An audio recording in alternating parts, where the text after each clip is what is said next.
Another development is the rise of political consumerism, as some scholars call it. And there are a number of really interesting books on political consumerism that look at how people use social media to express political choices, very much akin to how people sort of buy shoes or make, shop on the internet. So, and this refers both to the kind of consumerization of political choice through social media, but also to the use of consumer activity as an expression of political identity, for example, as an expression of environmental beliefs or expressing a certain lifestyle. That was a taste of my conversation this week with Dr. Miriam Smith, professor of social science at York University in Toronto. That chat is coming up. My name is Ben Charland. This is What on Earth is Going On, your weekly podcast for a world in flux. Remember that you can get all other podcast episodes at www.wogoshow.com. That's WOEGO show.com. And you can email me with your feedback, your suggestions for future episodes, whether that's a guest you'd like to have on the show or a topic you'd like to have discussed, or if you just want to tell me what on earth you think is going on by emailing me at wogoshow@gmail.com. The conversation coming up is a fascinating one, to say the least. Dr. Miriam Smith is highly well regarded in the social sciences for the work that she has done in human rights movements, group politics, and looking at the institutions that underpin our societies. But our conversation goes a lot further than that. We talk about U.S. and Canadian politics. We talk about the threats that the institutions that are underpinning our societies are currently under. Of course, we talk about Donald Trump. We talk about the role of the media and the rise of political consumerism, which has been mentioned on this show before, but Dr. Smith gives a perspective on it that I'd never thought of before and really gets to the nub of the issue. We talk about Stephen Harper, the Supreme Court of Canada, and how that Supreme Court is distinguished from its counterpart in the United States, a much more highly politicized, or at least overtly politicized court. We talk about the post-truth era and, of course, the truth discourse and how there is really no proper discourse going on right now in government or in politics. And that has ramifications for our democracy both here in Canada, in the United States, and, frankly, all over the world. It's a fascinating conversation, and I hope that you enjoy it as much as I did. All right, Dr. Miriam Smith is with me here at York University. Miriam, welcome to the show. Thanks. So you're a professor here at the Department of Social Science at York, and you've done a lot of work in your past career in terms of social movements, group politics in Canada, the United States, particularly focused on LGBTQ rights and movements that are trying to achieve those rights. So I'd really like to talk a lot about these questions further on in the show, but as always, we've got the first question that I'm going to throw at you, and you can take it any way you like. Dr. Smith, what on earth is going on? Well, Ben, I think that the biggest thing that's going on is the decline of democracy. And a lot of people have identified this in the media these days. We hear a lot about that theme. There are a number of new books and different scholars that are trying to address what is going on from that point of view. Yeah. And I think we can see this in the degradation of political institutions in both Canada and the U.S. and the way in which political institutions have contributed in some ways to the rise of right-wing populism and politicians like Trump or Doug Ford here in Canada. However, beyond looking at political institutions, we can also look at larger trends. For example, we could ask why populism? Why is populism rising now in North America and in Europe? And I think when we look at that question, we're led to a consideration of globalization and the impact that globalization has been having over the years. And, one issue that really comes out of globalization is that people move around in a way that they didn't before. And if we look at populism, it's clear that one of the big themes of right-wing populists is immigration and migration, of course, as democracies are struggling over how they can deal with integrating newcomers who arrive legally or undocumented. That's really posing a challenge to democratic mainstream political parties and a challenge to just democratic politics in general. Right. You mentioned the degradation of institutions, and I think that's very clear for anybody that's following politics, not just in the United States and Canada, but in Europe, in countries like Turkey, obviously in Russia. We're dealing with institutions that are facing an onslaught of populist backlash and may not be able to sustain themselves in the face of this onslaught, partly because of what we call democracy. I mean, there are many who argue that we're simply seeing the emergence of a new form of democracy, that liberal democracy is fading away, but say a new kind of authoritarian democracy or populist democracy is emerging. And populism is nothing new in democracy. It's almost a feature that goes with it and something that we have to deal with. I guess in light of that, do you think that our institutions in Canada and in the Western world at large are strong enough? Or that the ones that we've built are strong enough in the face of the whether it's a backlash against immigration or against international trade and automation? Do you think that they're strong enough, or do you think that they're going to buckle under the current forces at play? Well, I think they are buckling, or perhaps more accurately shifting in terms of what they mean. Right. In relation to political outcomes. Right. Because, one of the things we see happening is that because of the impact of the media, and of course especially social media, it's very difficult to get a truth discourse out there. We're living in this post-truth era. Yeah. And I don't think it really occurred to people who built institutions like courts or parliaments that there was like a post-truth. Those are arenas of honest adjudication, right, where evidence and reason are supposed to be playing a role. And at one time, those are things that were very much valued. If we think back to a politician like Pierre Trudeau, he, of course, constantly talked about reason and evidence and rule of law, even though we might have disagreed with some of his actions, like War Measures Act and things like that. But I think that we don't see those politicians now who have the same appreciation. So we don't have a discourse of politics that is actually validating evidence-based decision-making, facts, truth. Right. I mean, people just don't believe something is true. I mean, if we don't have that, how can we have a democratic discussion? Right. It seems like the framers of the U.S. Constitution, the builders of Canadian Confederation, the architects even of the modern British Constitution, the unwritten British Constitution, had a deference to a hierarchy of information, a hierarchy of truth, and a hierarchy of how that information was passed on. In other words, there were experts, there were people who did this for a living, and we should trust that they know what they're talking about. Of course, sometimes they may be corrupt, and there comes our opportunity, and this is a very American idea, to overthrow the government and start something new, to refresh the seeds of liberty, so to speak. But what has changed, it seems to me what is changing, is that a politician or a player on the stage, on the global stage or the national stage, is no longer deferential to such a hierarchy.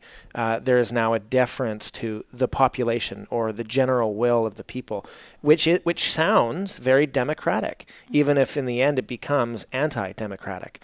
Do you think that that's a fair assessment? And if it is, what can we do about it? Well, I think it is a fair assessment, and I think what we have to focus on is maintaining, defending, and building the institutions of civil society that can challenge authoritarian tending politicians or authoritarian politicians, politicians that engage in deliberate deployment of fake news and deliberately saying things that are false, of which obviously President Trump is the main example currently. But politicians have forever, of course, framed their ideas in particular ways and tried to put forth, particular views that may exaggerate the facts in one direction or another. But what we need to have are universities. We need to have civil society organizations of various kinds. I just mentioned universities because we're in one right now as we're speaking. And universities are centers of truth-seeking and knowledge, even though they've been neoliberalized. The university as a truth-seeking institution survives underneath the neoliberalization, if you like.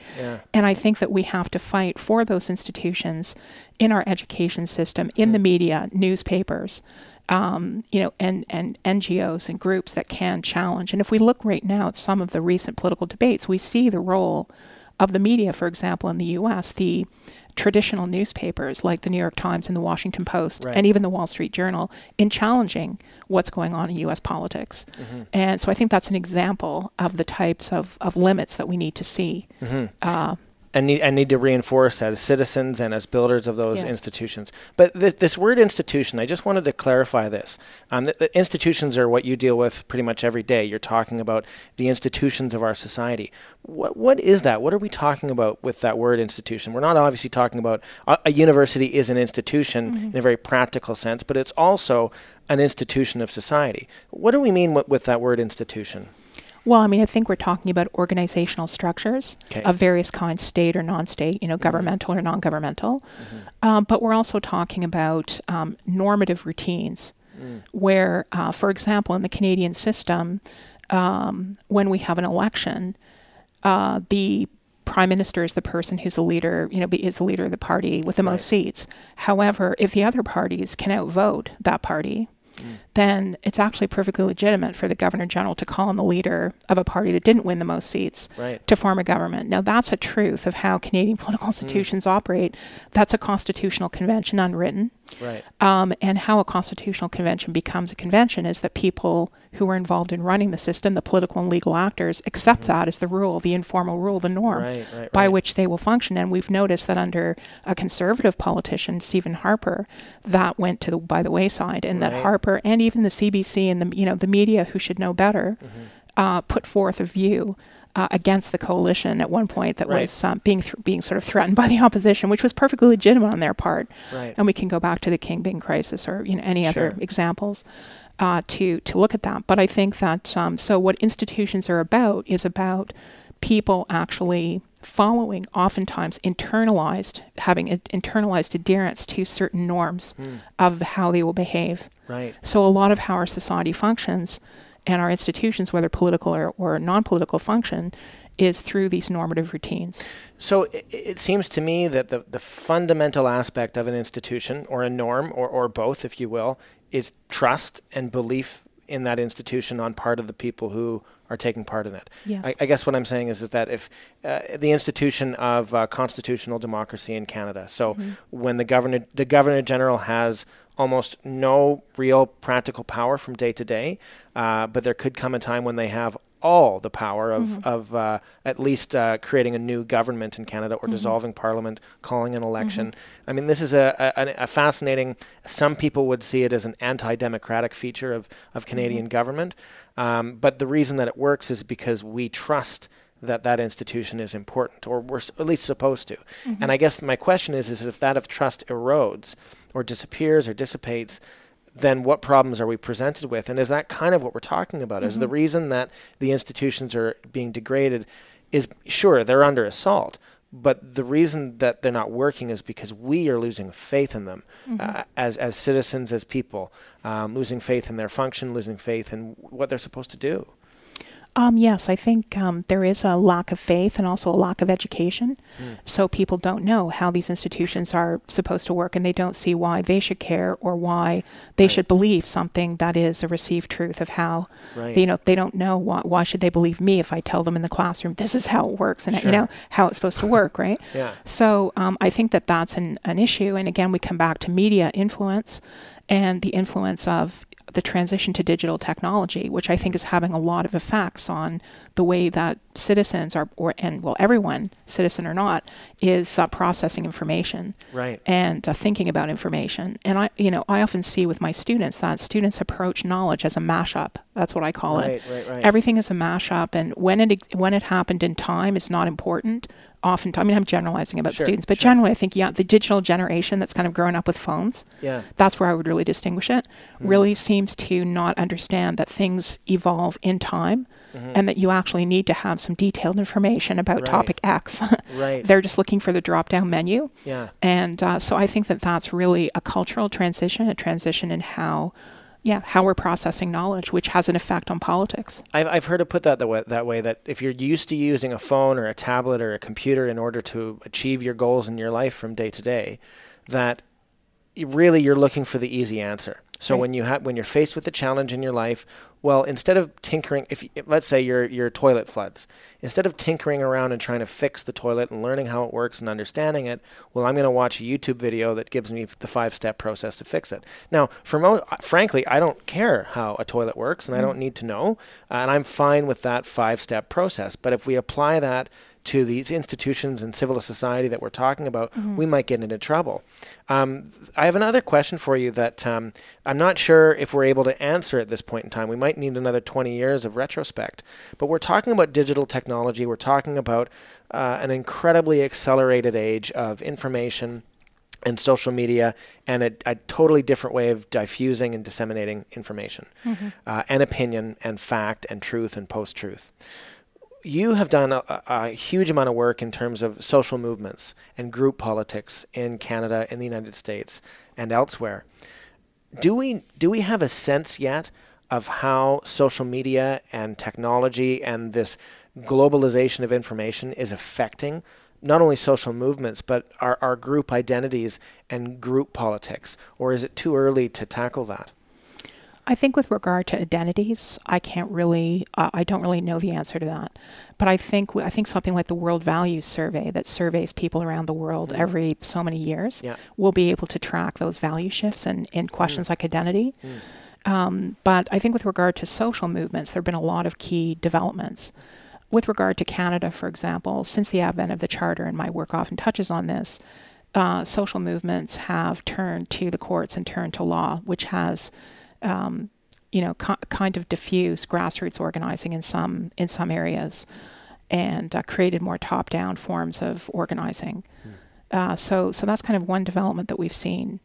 Another development is the rise of political consumerism, as some scholars call it, and there are a number of really interesting books on political consumerism that look at how people use social media to express political choices, very much akin to how people sort of buy shoes or shop on the internet. So, this refers both to the kind of consumerization of political choice through social media, but also to the use of consumer activity as an expression of political identity, for example, as an expression of environmental beliefs or expressing a certain lifestyle. Right. I mean, this is glib, but if I support Donald Trump, I might stay in a Trump hotel. Yes. Or buy an Ivanka Trump bracelet or whatever. Yes. Or, you might also join together with other people through social media to boycott a certain brand that, takes a political stance that you disagree with. I mean, right, like the Israeli the Israeli boycott against what people call it the Israeli apartheid of Palestine. Yeah, the BDSM movement, for example, And also, there's also the case of, a couple of cases with LGBT rights in the U.S. where, in North Carolina, where they passed that bathroom bill, and then a lot of corporations said they were going to move out of North Carolina if they didn't change the law. So we see forms of activism like that where, in the old days, social movements in North Carolina, the LGBT movement in North Carolina, did challenge, the state government the state legislature for doing that. But at the same time, we saw a kind of almost global condemnation of North Carolina and an enlisting of corporations and a kind of corporate activism, which we wouldn't have seen in the same form. Right. Again, we had boycotts in the past, but we didn't have the mobilizing power of Twitter or Facebook behind those boycotts. Are we talking too about money in politics? I mean, I know that it's not the same thing, but as we're looking at a consumerization of the political sphere, this seems to come in tandem with the monetization of politics, especially in the United States. To some extent in Canada, there are very clear institutional barriers against the monetization of politics in Canada. There's only so much that an individual can donate to a political party, whereas in the States, in some ways, it's limitless. The Supreme Court decided a few years ago that really money is an expression of speech and cannot be restricted by government. Yes. Do you think that there's a connection here between these two, monetization of politics and the consumerization of it? Yes, absolutely. And I think we really started to see that with the rise of global media and the way in which political parties needed to have more and more media involved in their campaign, needed to have more and more money than they used to need to have. Yeah. And therefore, as you say, each state has its own election financing laws. Right. And I think those make a huge difference in terms of political debate. Right. And in the United States, many people have documented and talked about that as a major factor. And that's been very deliberate. I mean, I've referred to social movements of the left, like LGBT, but also on the right, we've had, that backlash, that populist backlash has been going on for a long time, and that has involved the deliberate deployment of particular strategies around building up right-wing, think tanks and media, and putting people into positions, and even, the campaign in the U.S. by the political right to train and identify future judges of the Supreme Court and to bring them along, which we see now in the most recent nomination coming to fruition. So I think that there are those types of activism as well. Looking here in Ontario, when we look at LGBT politics in Ontario, I found it really interesting, the whole debate over sex ed in Ontario, to see there's a real grassroots, what some scholars have called heterosexual activism going on, where people are sort of feeling that it's the heterosexual lifestyle that's kind of under attack, and that they want to mobilize to defend or to attack the new Liberal government, as it was, sex ed curriculum. Right, and that, it's a fascinating moment of time in Ontario when we're dealing with the education of children, and which, any single Ontarian would agree, any single human being would agree that education is an important thing, but people have very, very different opinions about how that should unfold. And we're at a crux now where I think we're seeing this backlash, a heterosexual backlash. I guess you could even characterize it as homophobic, because a lot of people are saying, I don't like the new sex ed curriculum because it is going to, I think some people believe it's going to make their child more prone to being gay. I honestly, I've heard that from some people on Twitter and in the dark corners of the internet. And it's very problematic, obviously, because we're living in a society where I thought we had decided on diversity and inclusion, and that we're all in this together. And there are people who are perhaps seeing the opportunity to change that decision, or at least argue that it was never made.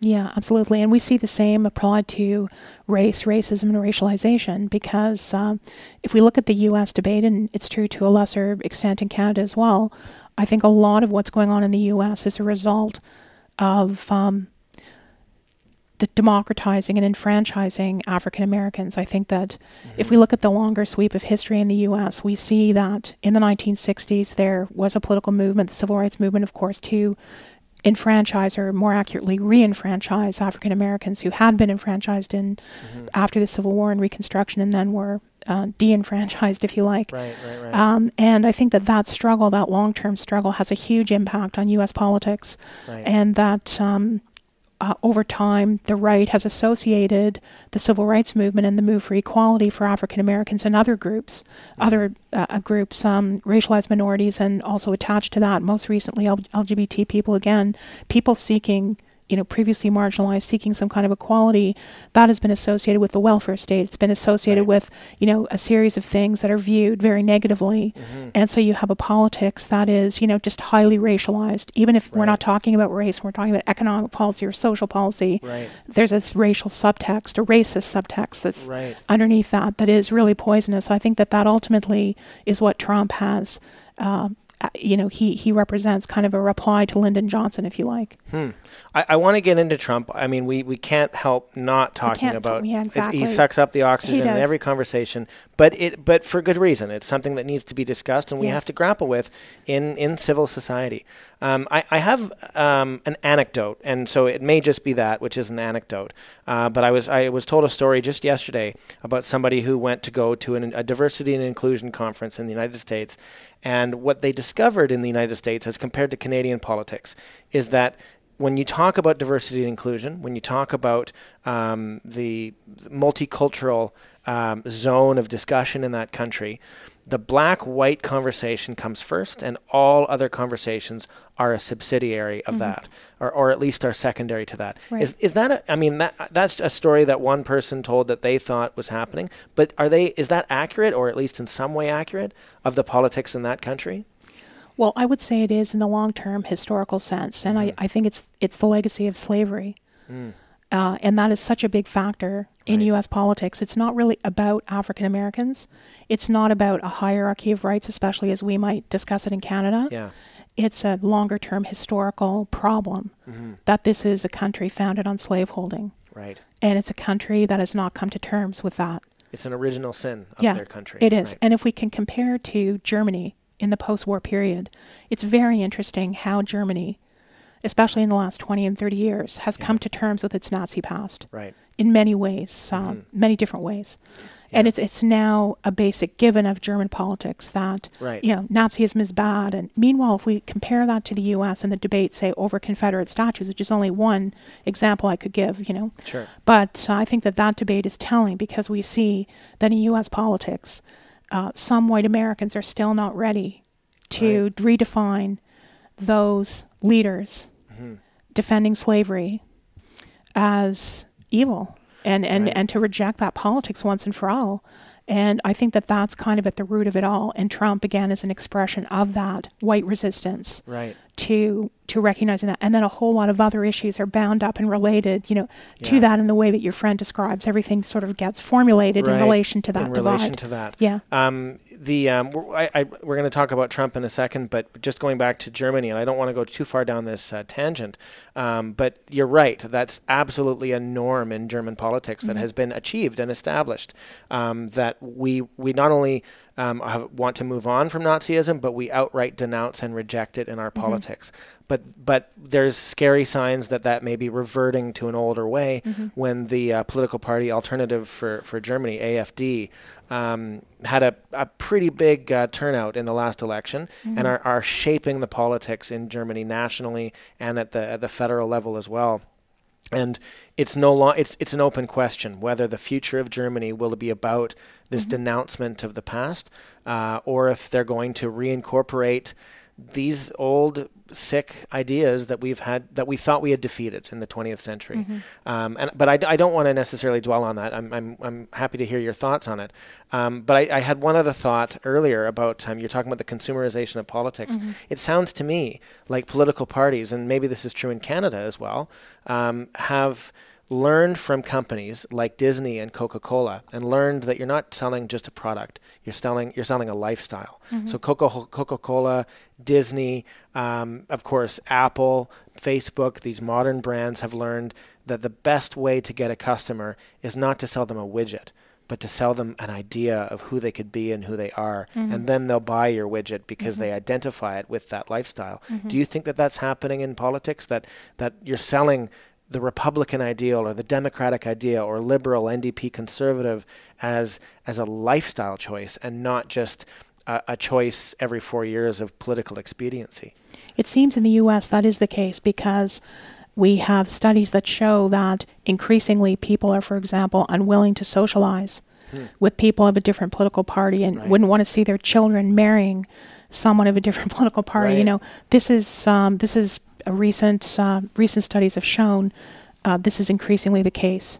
So I don't think in Canada we're that far down the road, and I don't think political party identification is so strong in Canada. And one big difference is that Canadian politics is racialized in a different way than the U.S. And if you look at Doug Ford and Rob Ford, you can see that they draw support from suburbs and exurbs around Toronto to some greater or lesser extent, depending on where.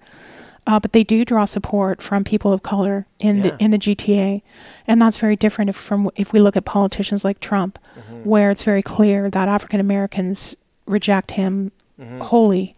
And don't vote for the Republicans. There's a scholar at Queen's, Keith Banting, who was actually the first guest on this show, who talks a lot about how there are structural impediments in the Canadian federalism that would prevent really anybody from achieving power without somehow getting support from immigrant communities or multicultural communities. You cannot win an election in Canada solely by the so-called white vote. Right. Yeah. But in the United States, it seems that is different. Why is that? Well, again, I think institutional degradation is part of the story. Right. Various forms of gerrymandering, for example. I mean, the gerrymandering that goes on with congressional districts has created all black districts, all white districts that make it possible also for incumbents there's tremendous strength of incumbency that makes it difficult for newcomers to break in. And there's also a concerted campaign that's been going on to disenfranchise African American and minority voters through felon disenfranchisement laws and through the whole debate over so-called voter fraud and trying to institute new tests or some would say new poll taxes or new ways of preventing African Americans from voting. So I think we don't see that in Canada in the same way. Those types of institutional, the kind of institutionalization of racist politics that permit that sort of polarization. And I don't mean to be alarmist, but I guess my question is it possible that we could? Is it possible that what's happening in the United States could spill over and into Canada and alter these dynamics, and that we could start seeing the kind of disenfranchisement and, like voter fraud, for example, it does not really happen on the whole. It's like 0.01% of all votes can be even considered in the category of voter fraud. It is not a problem, really. But because it presumably could exist, we can make it into a problem and therefore use that as the mallet to hammer in the stake of gerrymandering or disenfranchisement or so forth. But could this spill over into our country as well? Or are our institutions in that respect strong enough? Well, I think that some of that is the choice of conservative politicians in Canada. We know in the past those politicians have imitated what they've seen in the United States. They have brought in U.S. advisors who have, if we look at Harper, he was not a committed Democrat. He took many actions that contributed to the undermining of Canadian political institutions and the undermining of Canadian democracy, which is a bit of a bizarre position to take if you're a conservative, a traditional conservative who wants to preserve existing institutions. Where is traditional conservatism when you need it, sort of thing. So I think that partly it is the choice of party leaders, which, they have a number of strategic choices in terms of how they can run elections. And I think that it's partly up to them, and we should hold them accountable. The media, civil society, those institutions of civil society, the Keith Bantings, need to call them to account for the types of decisions they make in that regard. Right. To go back to Trump now, a lot of people who write about the Trump phenomenon, let alone the fact that he was elected, but now how he governs or doesn't govern, depending on how you want to interpret his Twitter feed. How much is he using, or the people behind him using, or the Republican Party using group politics and group identity and identity politics in the way of gaining power, all the while, of course, accusing the other side of going with identity politics? How does that fit into not just their strategy, but their achievement of power in that country, and then, of course, use of that power? Well, as I said, I would see this in relation to the long-term unfolding of U.S. politics. So I think, yes, they're mobilizing white identity. And as you probably know, there's a new field of white studies that's arisen in the last 20 years or so. And those scholars really emphasize that whiteness can be an object of study like blackness. And it's another way of studying race to look at white privilege.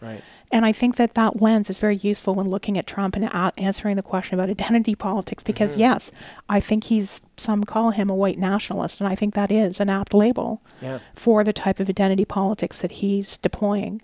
And we all know, those of us who are familiar with, white right-wing arguments around identity, white identity, the kind of coded messages that he's sending. And I think that they, resonate very clearly to his base. And they also shows very clearly that there's a disconnect between any type of facts or evidence-based discussion on the one hand versus this view of the world on the other hand. So it's almost a religious commitment to a particular view that, if facts are brought up, that's a conspiracy of the other side. So, this is really the sort of political discourse that we see in countries where democracy is breaking down. This is really frightening. And another aspect of this that's important is the relationship between this kind of identity politics and elections. Because you mentioned before Russia, Turkey, etc. One of the things that's interesting is the way in which modern dictators use elections. They don't dispense with them altogether. They feel the need to hold elections to legitimate themselves in the eyes of the international community. That was not the case in the 30s, for example. So it's kind of interesting. So they sort of use this authoritarian electoralism to legitimate themselves. And that's kind of what the U.S. could go in that direction with these pending midterms, because, on the one hand, we have Russian intervention on the side of, to protect Trump. But now Trump has said very cleverly that perhaps the Russians are going to intervene on the side of the Democrats. So that, we're almost getting to the Reichstag fire level now in terms of the kind of disinformation that's being used. So I think that is really an important aspect of what's going on. So what is, we talk a lot about identity politics. It's a new buzzword. Or not, sorry, it's not a new buzzword. It's a buzzword or a buzz phrase in politics these days. It was a big deal in the 1990s and is a big deal again. But actually, it's hard to define and explain. So what is identity politics? What are we talking about when we use that phrase? Well, I think identity politics is a right-wing concept that was invented by conservative right-wing politicians and media to describe equality-seeking movements like the women's movement and African-American civil rights movement and any other LGBT, Indigenous, certainly Indigenous activism in Canada is described that way. And by using the word identity, there's a belittling of the material interests that are involved. Right. It's a degradation of, these claims to equality by saying it's just about their personal identity. As soon as we say the word identity, of course, we think about our personal. It's a personal term, right? Our personal identity. Yeah. So it shifts the discussion from, how the welfare state and the tax system function and how much money poor people get, or, whether certain racialized groups are marginalized, or whether women aren't making as much as men, and, these equality material arguments into, well, whatever your position is, it's not really legitimate because it's just about your personal feelings. Maybe your personal feelings are hurt. Maybe you just need to calm down. Right, and then therefore delegitimizes the argument. Right, exactly. And also, I guess, fractionalizes power. So if we talk about the identity of, let's say, the LGBTQ community in Canada, and of course, people who are LGBTQ identify as such, but moreover, there is a group of people who had to fight for their rights, and if they did not, we would probably not have gay marriage in Canada, let alone in other countries. We would probably not have equal rights in terms of work and in interactions with government. If it were not for the fight that was, the battle that was waged by that group of people within our society in a peaceful way to attain those rights. But when we talk about identity, then, like you say, we're essentially fractionalizing that movement into a group of individuals. And I mean, if an individual says that they want to change the way we do things in this country, we're quite used to saying no. It's actually normal for us to say no. That is, in fact, what law is about. Law is about saying no or yes to certain things, depending on the law. But going on that, you are in you teach the Law and Society program here, so therefore you deal with law every day. One of the institutions that is key to liberal democracy is the rule of law. Do you think that the rule of law is under threat in all of this discussion, or are we simply seeing a changing interpretation of what the law should do, or who should it protect, or is the rule of law itself under threat? Well, again, I think law or the rule of law has to be considered in context. Society is changing, around the law and around the courts and around those institutions. So what those institutions are doing and what the meaning is of their rulings and actions is shifting. So I think that, yes, it's clear that we have a group of people in our society who are educated as lawyers and judges, who have a strong commitment, professional commitment and understanding of the rule of law. And those people exist in the U.S. as well, of course.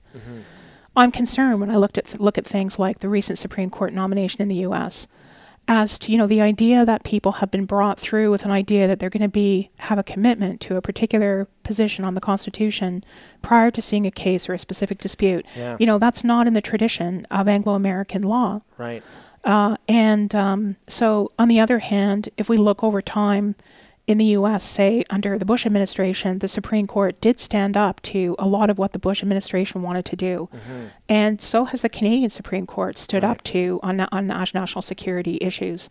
So I would say if there's any institution and group of people in our society who would be able to uphold that and continue to be committed to that, it would be that group. But I just see that, as I say, society is changing, and so ideas about the rule of law and the legitimacy of the rule of law are changing. You mentioned, or we both have mentioned, the Supreme Court in Canada and the United States.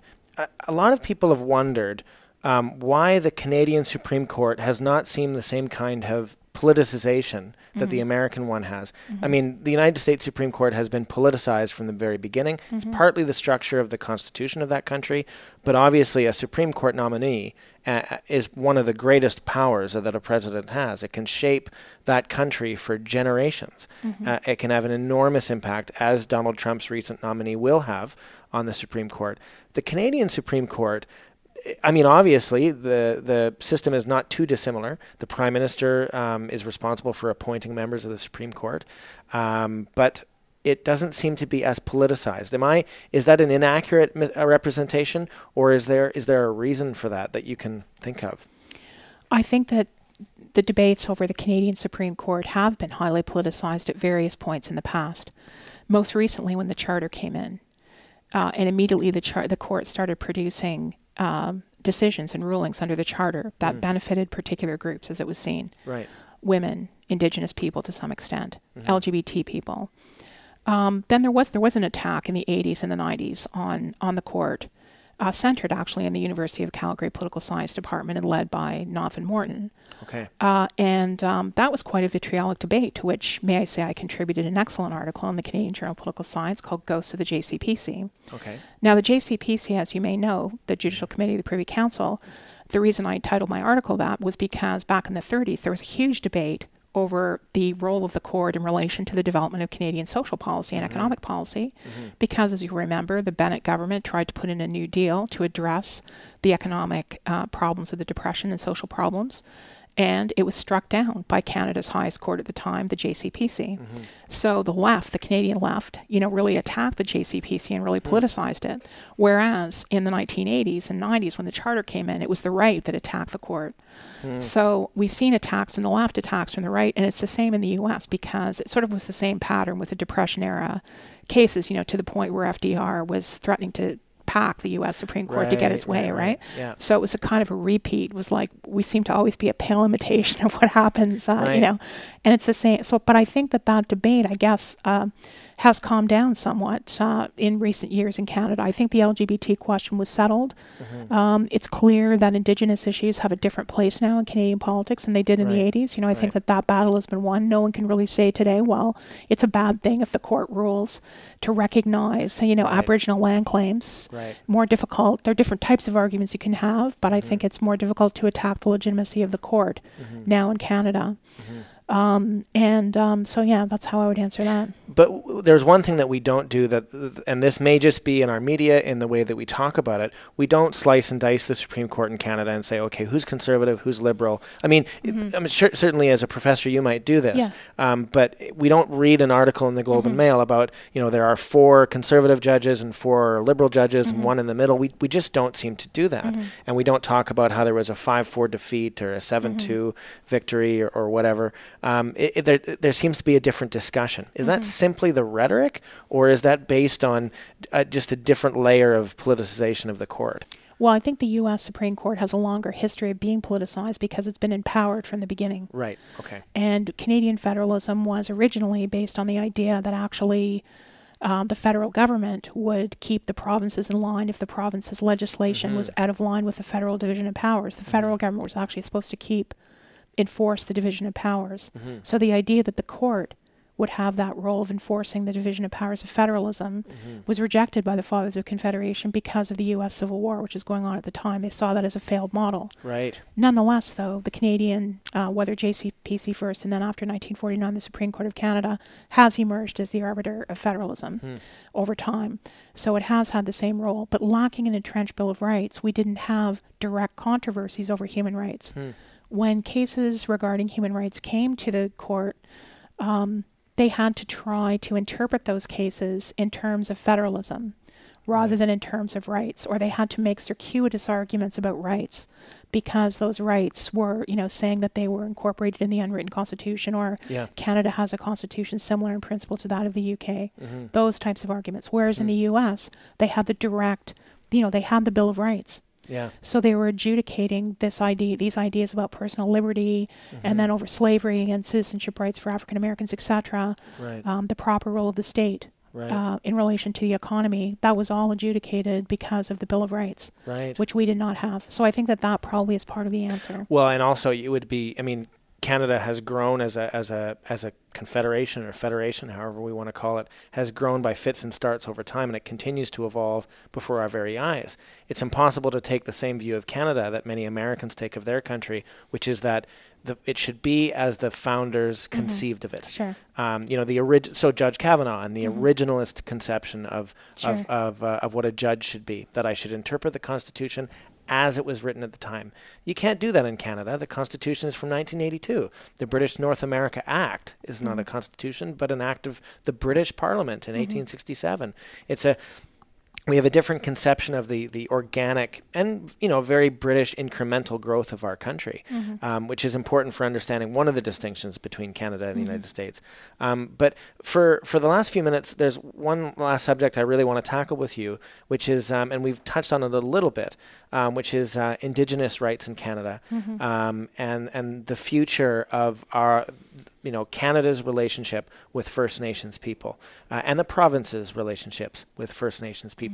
This is a critical question in our civil society, for our institutions, for government, for us as citizens, and it's a critical question for any Canadian. It was a few years, maybe 10 years ago, I was listening to Naomi Klein speak, and it was in Calgary. And one thing that she said that stuck with me, and a lot of other scholars have said something similar, but for some reason it really stuck with me at this time. She said that if you do not understand your history, then you will be susceptible to those who want to shock you into change that you wouldn't otherwise agree to. She was talking about the shock doctrine. And then if you don't appreciate and understand where things have come from and what your story is and what your story could be, then you could lose the battle when the forces that want to take advantage of you come into play. And she said, in Canada, our story is totally contextualized with First Nations people. And if we neglect that part of our story, then we have no history and we will be susceptible to, being taken advantage of. I'm paraphrasing this terribly. But that's a part of our history that we are failing to grapple with. But now it is very much a subject that we are dealing with right now in Canadian politics and civil society. What are the next steps? What are the things that we are doing and can do and needed to do better in our civil society to make this work? And furthermore, are we really truly talking about a nation-to-nation relationship, or are we talking about how we as Canadians, including First Nations people, can move forward together? Well, I said before that Germany had come to terms with its past, or at least at one point it had. Yeah. As you say, whether that will endure, we'll see. And I said the United States had not, and I think that applies to Canada. Clearly, we have not come to terms with this. I don't think most, shall I describe them as white Canadians of European descent, have begun to really think through what this really means, and or begun to understand the history that's involved in it. Yeah. And certainly it's not my area of research, and I certainly wouldn't purport to have any type of perfect understanding either. But I think in your question, what I'm struck by is that you're sort of suggesting that there are choices that we could make about this, and there are choices, but I also feel that it's overdetermined by so many structural factors. Right.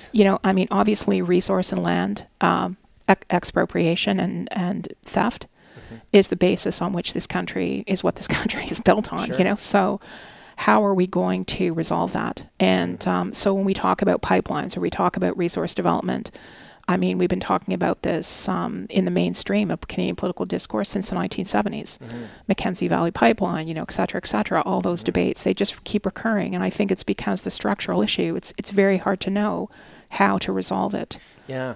And I think with regard to something like residential schools, the impact of cultural genocide, how do we recover from that? Right. And what are the models for how to recover from a cultural genocide when you're living in a society where the majority of people don't recognize that a cultural genocide occurred? Right. Only some people accept that, right? And even if we're presented with the facts, there's a streak of denial at play too. I don't want to, as a white male Canadian sure. who have European descent, it's hard for me to recognize that that the people who came before me were responsible or at least complicit in this abominable behavior that occurred in this country on these lands.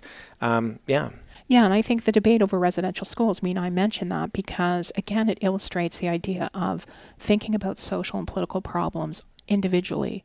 Right. I think that when we talk about residential schools, I think it's an issue that resonates with non-Aboriginal Canadians because we can relate to it. We can relate to the idea of a kid being abused in a school. And our heart goes out to that child. And it helps us to understand how wrong it was.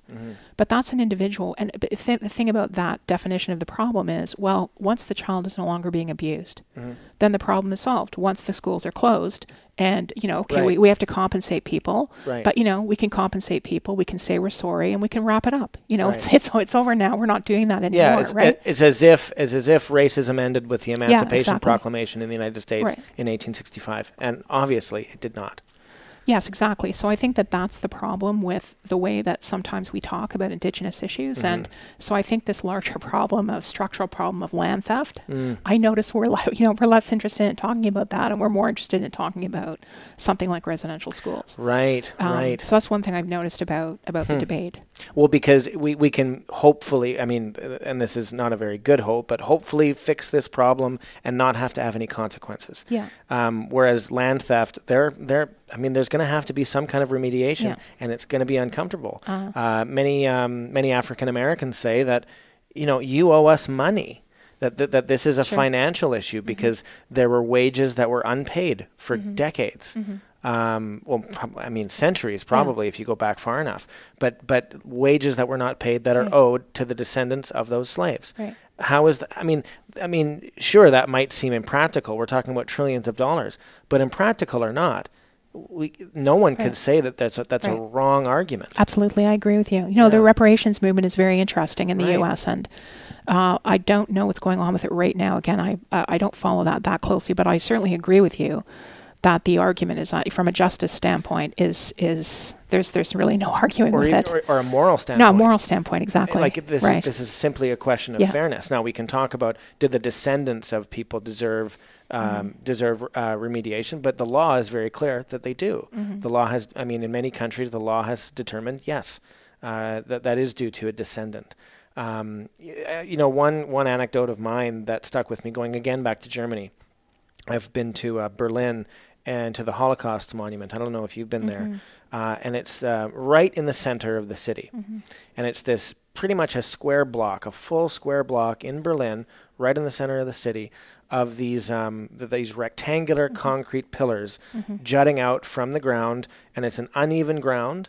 And the pillars are all the same length, but they're jutting out at different lengths. So some are submerged completely under the ground, and some are quite tall above you.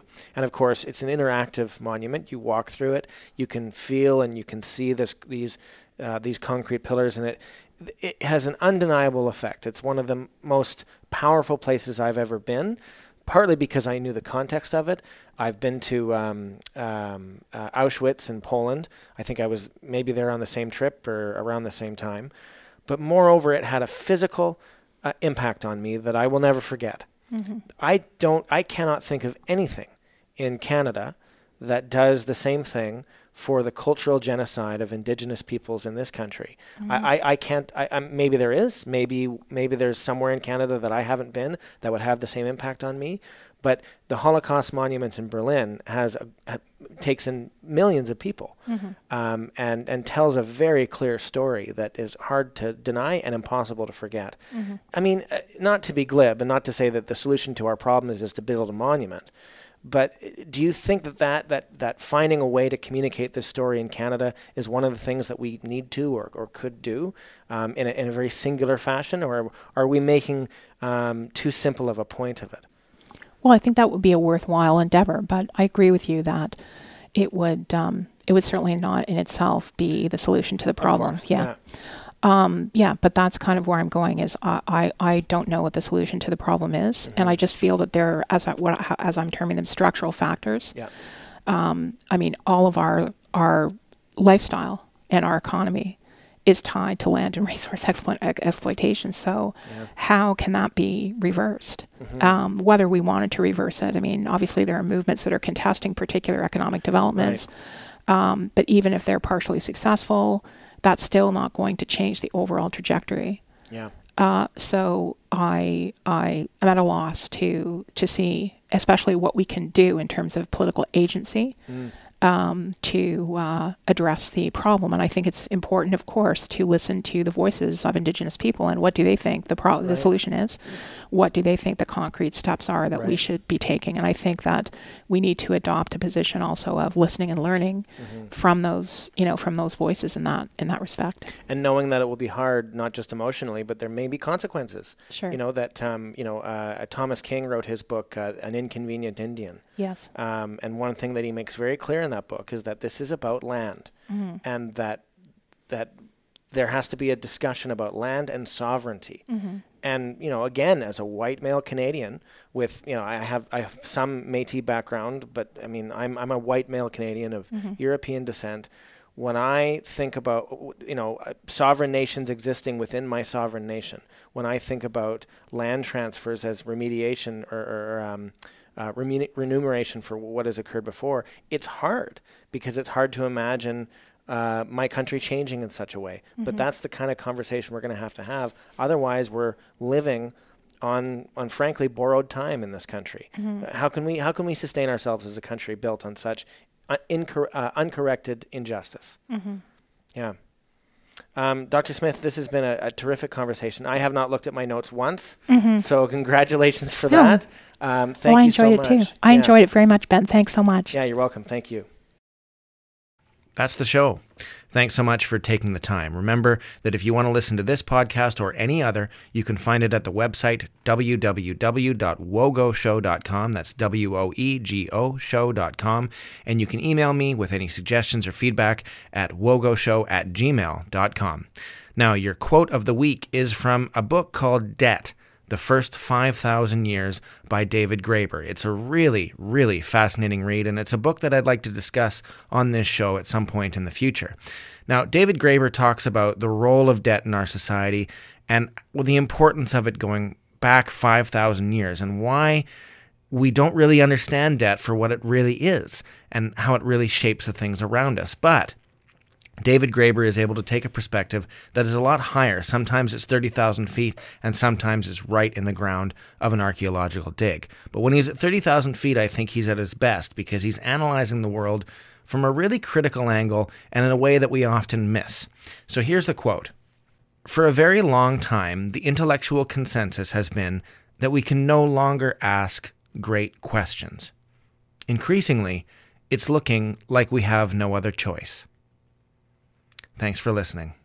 Hey, just a quick note to let you know that this show was originally broadcast on CFRC 101.9 FM in Kingston, Ontario, Canada, and that you can also catch it every Tuesday on CHMR in St. John's, Newfoundland. Thanks again.